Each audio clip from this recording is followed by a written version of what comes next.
Dhyananjana Shalakaya Chakshurunmilitam Yena Tasmai Shri Guruve Namaha Shri Caitanya Manovistam Stapitam Jena Bhutale Swayam Rupa Kadamaya Dadati Swapadantikam Vanchakalpatarubhyascha Kripa Sindhubhya Evacha Patitanam Pavanabhyo Vaishnavabhyo Namo Namaha Jaya Shri Krishna Caitanya Prabhu Nityananda Shri Advaita Gadadhar Shri Vyasa Gaura Bhaktivinoda Hare Krishna Krishna Krishna Hare Hare Hare Rama Rama Rama Hare Hare.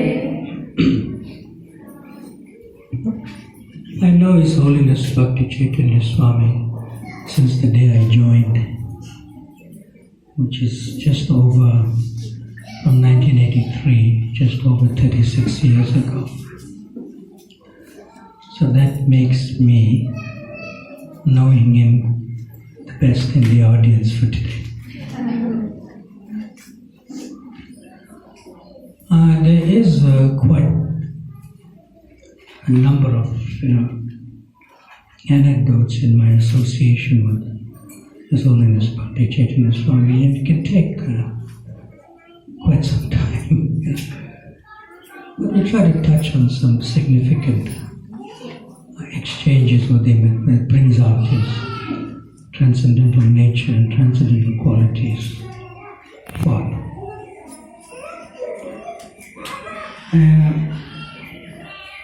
Between 1983 and 1984, which is quite many years ago, when I joined, we joined in our farm and near Durban, which is called Cato Ridge. And when I joined, he happened to have been the temple president. And but he didn't really act in the position of temple president. I found him at that time to be very private, if you know him well. Do you know Bhakti Caitanya Swami is a very private person? Yeah. And I found him to be very, you could say, silent. He wouldn't speak much. And so we were fortunately surrounded by many directly initiated disciples of Prabhupada at that time. Probably around anything between 40 to 50 Prabhupada disciples were in South Africa. So one morning after the Srimad Bhagavatam class in our farm temple in Cato Ridge, another disciple of Srila Prabhupada, who was originally from England but now residing in the US, his name is Adhikata Prabhu. So I had a question, and Adhikata was more, you could say, sociable. You know Adhikata, right? He's very social. Yeah. So I approached him with my question, and he said, "Look, your question is a bit complicated for me. I would not be able to answer. But you see him?" And he pointed to Raghubir Prabhu. Maharaj's name as a brahmachari was Raghubir Das. He said, "You see him? You go to him." So then I told Adhikata Prabhu, "Can you tell him that you are sending me to him?" Because Maharaj is a very private person. So Adhikata Prabhu took me to then Raghubir Das brahmachari, and I asked him the quest. And he took something like 45 minutes to answer my question. In other words, when you ask a person who's naturally like a brahmana a question, it enlivens them, you know? And then I thought, oh, this person, it could be very private, but when you approach him, a flow of Krishna consciousness comes out. And that happened on occasion for those first 2 years when I joined in 83 and 84. That whenever I had a question and I would go to someone else, they would always tell me to go to him. Amongst his God brothers, you go to him. And at that very time, I asked, why always you sending me to him? You see, we are grihasthas. You're a brahmachari and he's a brahmachari. You go to him. And besides that, he's going to take sannyas. Way back in 1983, I heard that. He's going to take sannyas. So everyone, including his own God brothers amongst themselves, looked up to him to actually answer any philosophical question or any difficulty that they have in understanding something in Krishna consciousness. That was my impression when I joined about him. At the same time, he had a type of humility in himself. He didn't push himself forward. Never ever did. He didn't push himself forward, even at that time. I saw that he'll answer the question and he chant his japa and go on with his other services like that. Then, even during that time, we only opened the temple in Radharani temple, very beautiful temple, custom built by our own ISKCON construction. We found our own construction company. But there was a lot of money to be collected to complete the temple. And most of the Srila Prabhupada disciples, as well as the other senior grand disciples who were there at that time. And then, we went to the Jayatita regime, and then Bhagavan Prabhu came after that. And it was quite a hit for the Rayatra there, including here in Mauritius in a similar way. So, they asked me in 1984 to put on non-devotee clothes. Pants and shirt. Yeah.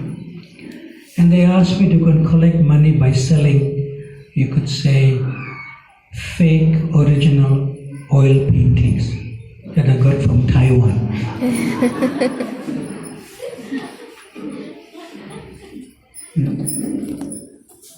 So I was rebellious. I said, what is this? I didn't join to go out and sell paintings. So, but I did it for 3 months and then I just said, I can't deal with this. Like that. But Bhakti Caitanya Swami, and he had a sort of hidden transcendental partner selling these paintings. Like sceneries, flowers, roses, all this stuff. Yeah. Every day in his non-devotee clothes, pants and shirt. Yeah. And Bhakti Caitanya Swami was always what is called aristocratic, if you know him. That word, if you understand that word, always like aristocratic. He comes from such a family from New Zealand. Very wealthy family he comes from. Somebody who was well established in the material world with such wealth and aristocracy joining ISKCON is kind of unheard of those days. So I used to see him going, and he's like that kind of Sankirtan, so to speak, selling these non-devotional paintings. And his partner was another nice, amazing devotee. And he also initiates disciples. He lives in Cape Town. He's from America. His name is Medhavi Prabhu. So these two were always together. Always together. And then one day I went up to Medhavi Prabhu and asked him, I said, So how is Raghuveer Prabhu doing this? He's a brahmachari. You're also a brahmachari. How are you doing this? So Menavi Prabhu told me, I'm able to do this because I'm with him. I'm with Raghuveer Prabhu. So then I, sort of in a teasing way, I was a little bit naughty amongst the brahmacharis. So I went up to Raghuveer Prabhu. I said, Menavi Prabhu is telling me this about you. But he said, but I have to accept that because he's like younger to me. I have to accept it, but he doesn't know that I depend on him on Sankirtan to be like Krishna conscious, but not like direct Krishna conscious, paraphernalia. So then I asked, Bhakti Caitanya Swami at that time, how do you do this? He said, I don't know. He said, I only know one thing. I'm doing this because we have to build a beautiful home for Sri Sri Radha Radhanath. That was his focus, the Lord, Sri Sri Radha Radhanath. See? He said, they are here, right now they are like asleep, because they're not installed here. And that was his answer. It's like a perfect, simple answer. We have to build a beautiful home for Sri Sri Radha Radhanath. And that was his sacrifice. His sacrifice. And personalities like him would sacrifice so much to build a beautiful home for Sri Sri Radha Radhanath, with all the other devotees also, including direct Prabhupada disciples initiated by Prabhupada. I could understand, and later on, I was like, before the temple could open in 1984, it was very rare for somebody who was a graduate from university having a stable job and having his own car thing to join. So I was one of those rare ones who joined another devotee named Raghava Pandit, and he was a lawyer. We joined together. So immediately the national secretary, who was practically the GBC for South Africa on behalf of Bhagavan at that time, named Tulsi Prabhu. He took me and he put me in his office to work with him, in central office to work with him for South Africa, to do service there. So before the temple could open in October of 1985, I asked Tulsi Prabhu, because I was close to him and we were working together, we were serving in the office. So I asked him, what is the ratio of the monies that were collected to build the Radhanath temple? How much came from the Indian community and how much came from the painting sales, in which Bhakti Caitanya Swami was doing? He said anything between 60 to 70% of the money to build the Radhanath temple came from these painting sales. And he said just more than probably 30% only came from the Indian community.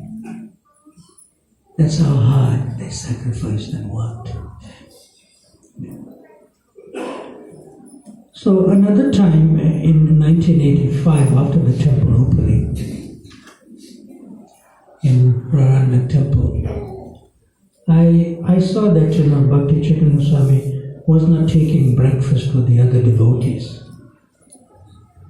So I went to his room after the temple opening, and he was staying with, we were sharing rooms at that time, he was staying with another devotee in the same room.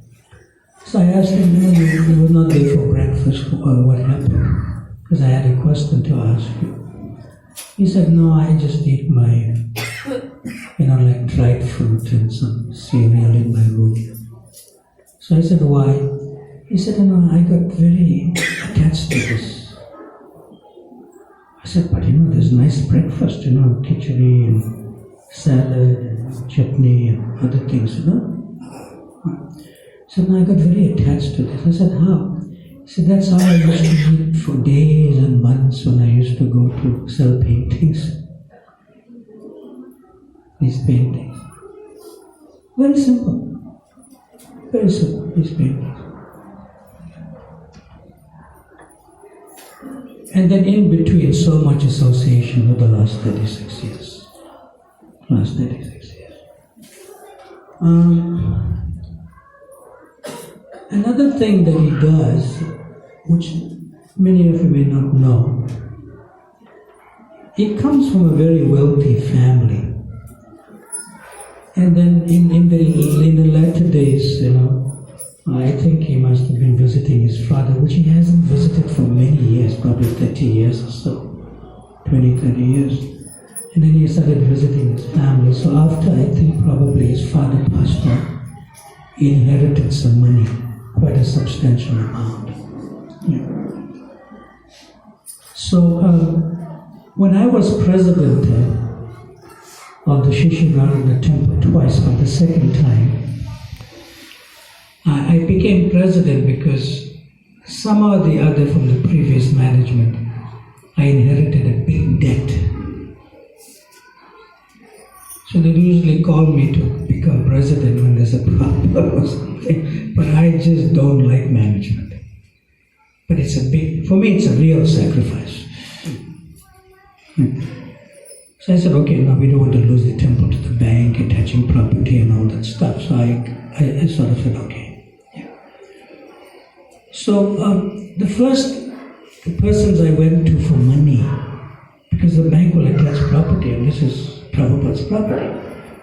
The first persons I went to for money, the first person I went to was His Holiness Bhakti Swami. Because he's really good with money, he's really good with fundraising. Yeah. So when I told Bhakti Swami the problem in 10 minutes, he said, get me the form. Yeah.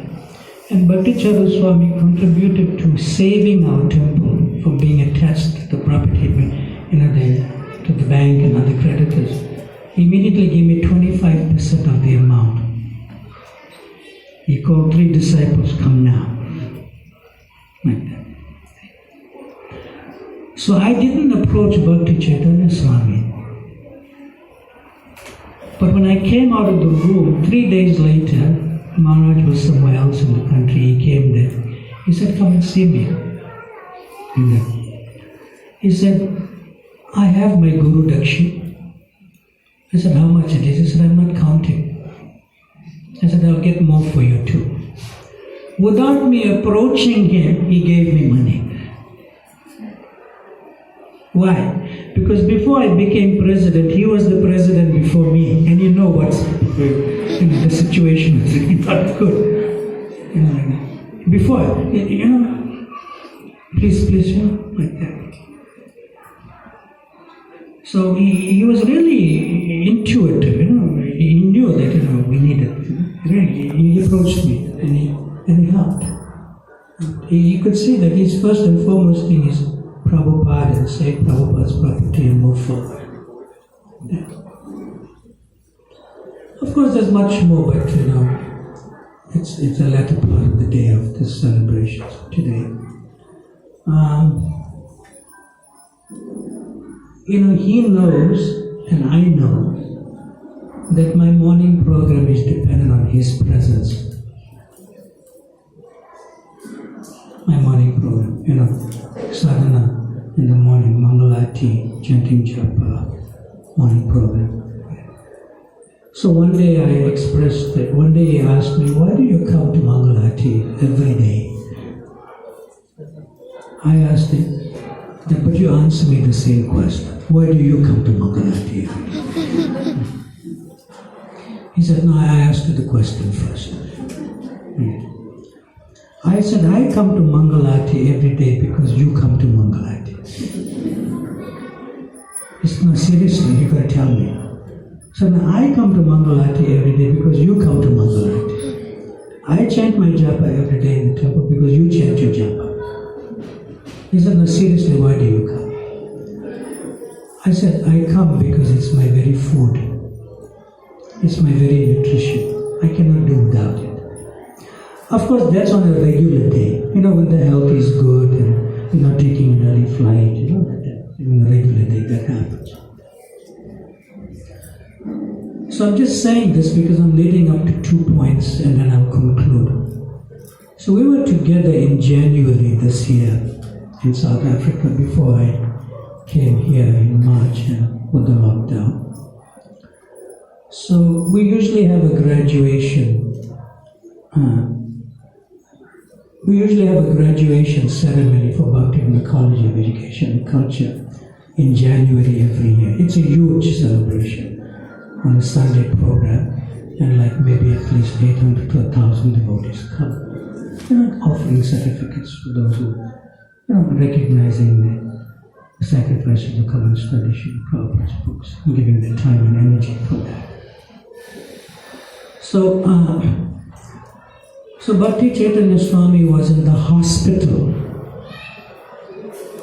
You're aware? He was hospitalized in January. And this was coming into February now.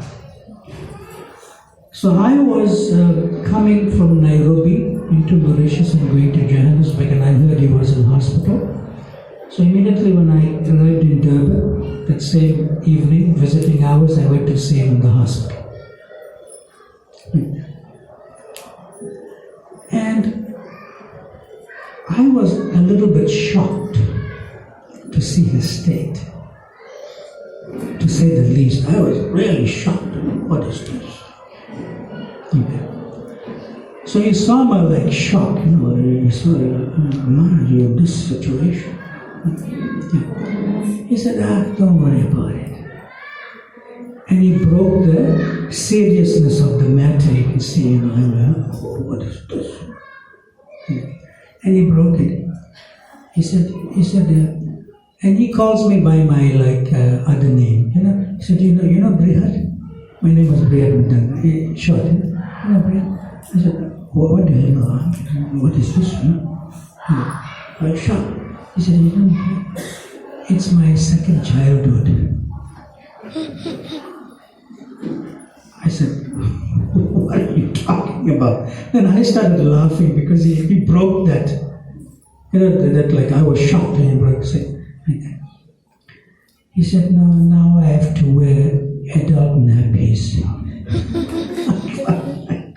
And I started bursting out laughing because he had to change the thing. I think I must have told it to Hari. He really didn't take his seriousness of his health seriously. He just joked about it to me.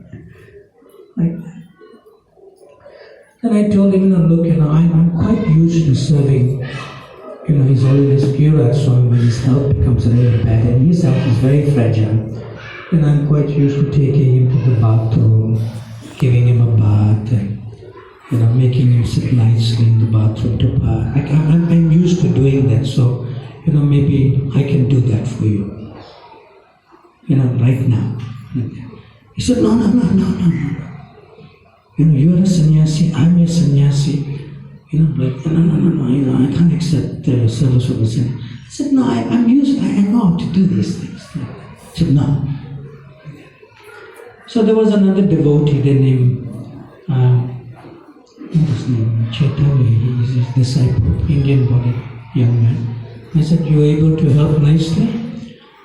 He said, I'm a little nervous sometimes, because I have to, if you really saw his state, it's I have to help him, and I'm his support to go to the bathroom and shower and everything. I said, yeah, I can do that.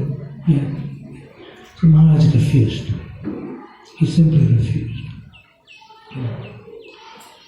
So then what I saw was really shocking me further. Now, for me, my medicine, half my medicine is the best drinking water. And I add an alkaline drop on it. That's how I survive when I travel. Half my medicine is drinking water because it's like my medicine. So I looked at the drinking water he's drinking, and it's like the cheapest bottle of drinking water you can get in South Africa. I said, this is half your problem. He said, but Maharaj, when I go to the Mayapur, Vrindavan, they buy me this water, I just drink it. The regular Bisleri stuff. I said, no, you can't do that. That's all reverse osmosis, there's no value in that water. You can't do that. See? So immediately I found one devotee and said, bring good drinking water, like from Woolworths, they have their own natural mineral drinking water, bring that. And I somehow got a few bottles of him, the Evians there. Like that. And then I bought him one small bottle. It's like I just wanted to do so much service at that point. Like that. Same type bottle.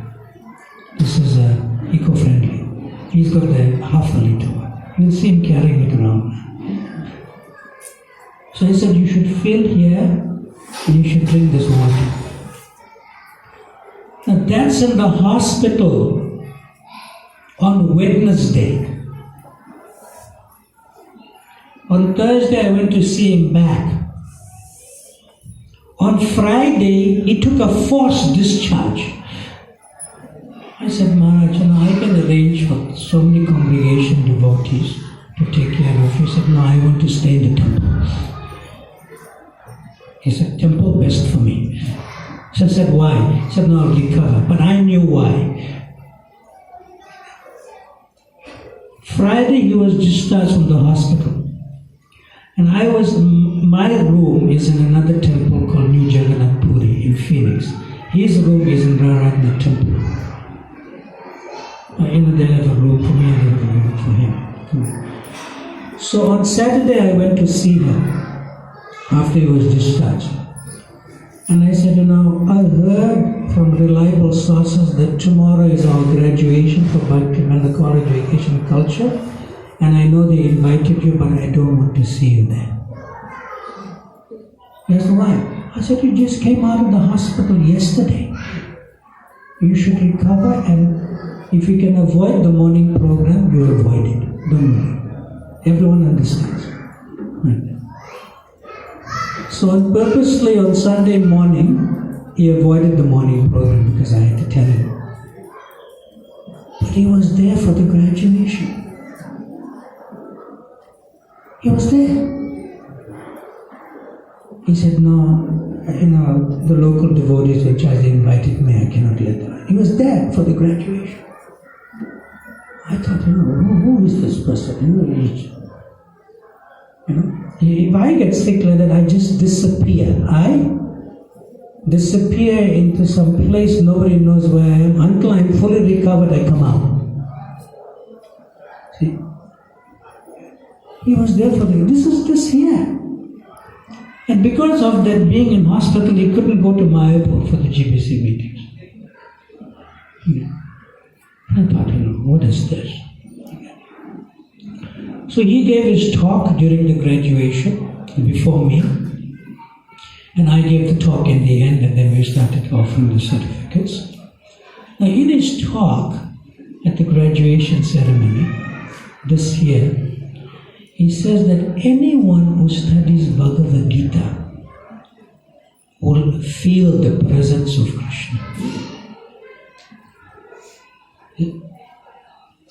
In his talk, amongst other things, he said, anyone who studies Bhagavad Gita will feel the presence of Krishna. So when he was speaking like that, it came to my turn to speak, to the devotees.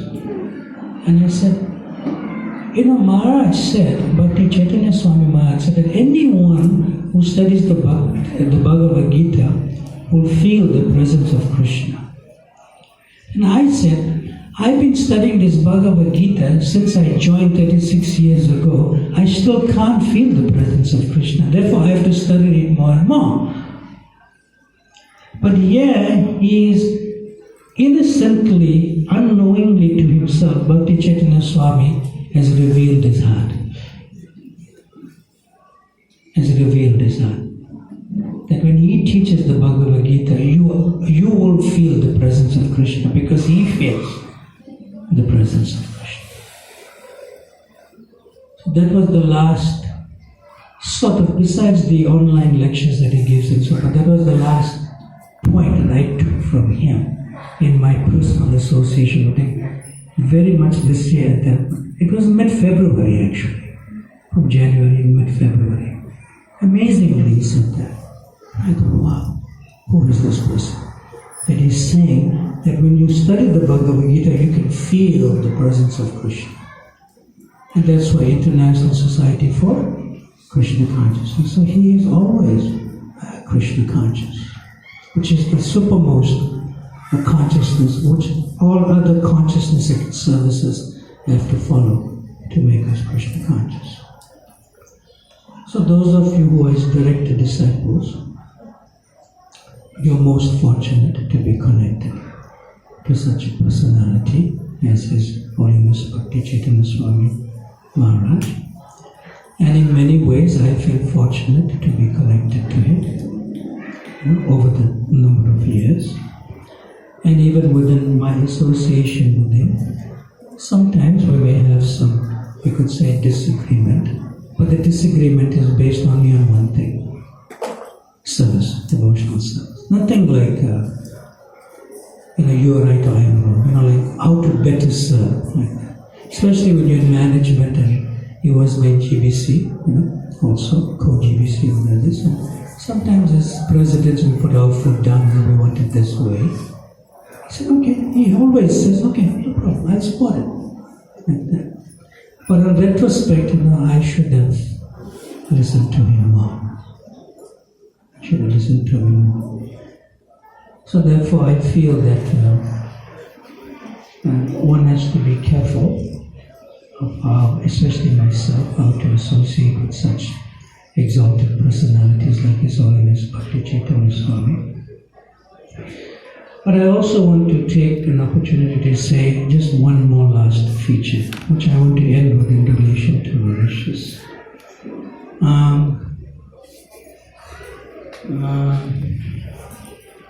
I'm not sure how to say this, but it's a very important aspect within ISKCON for us all in Krishna consciousness.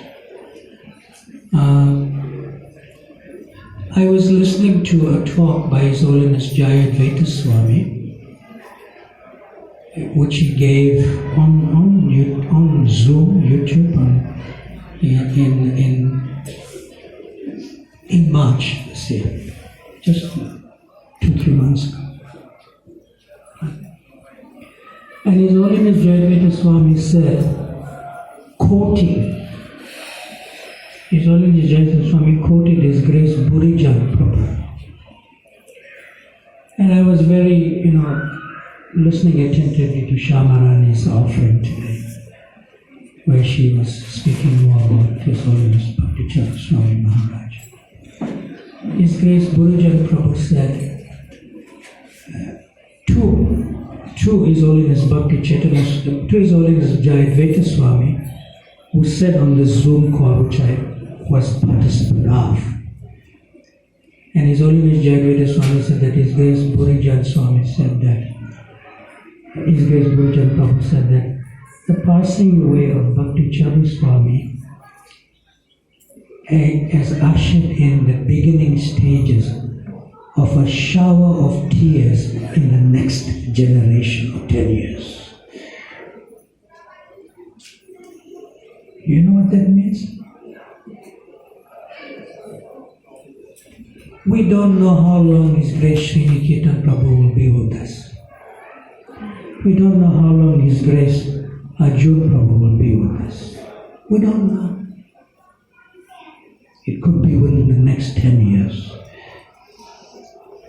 And we don't know how long, this is the last living initiated disciple of Prabhupada on the planet. We don't know how long, right? Yeah. So just be a little bit more conscious of this fact. So we have two glorious personalities here who sacrificed.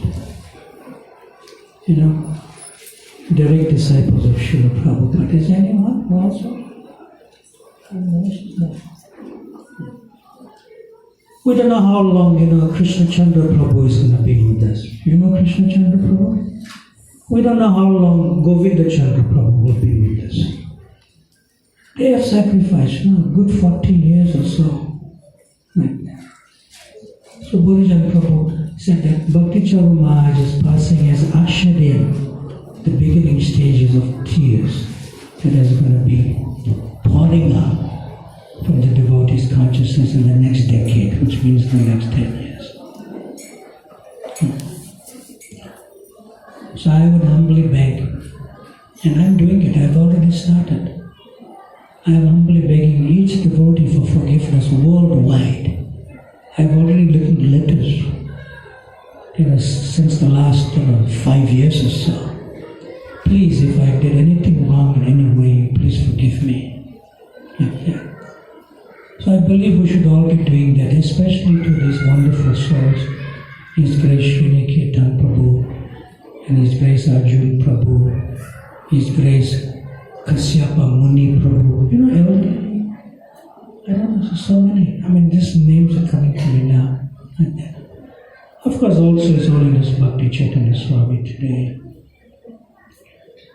He's probably almost 70 years of age, 69. Yeah. He's about 9 years in the scene, I remember. Yeah. So please, you take this seriously. Let's become Krishna conscious, and let's beg for forgiveness for any even little thing that we may have inadvertently committed some offense, and move forward positively.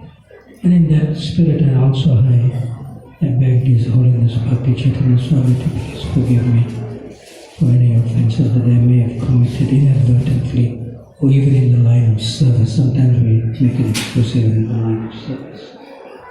His Holiness Bhakti Caitanya Swami Maharaj ki, His Grace Arjun Prabhu ki, His Grace Srini Kirtan Prabhu ki, Srila Prabhupada ki, Anantapuri Vaishnava Vrinda ki, Gai Go Premanande.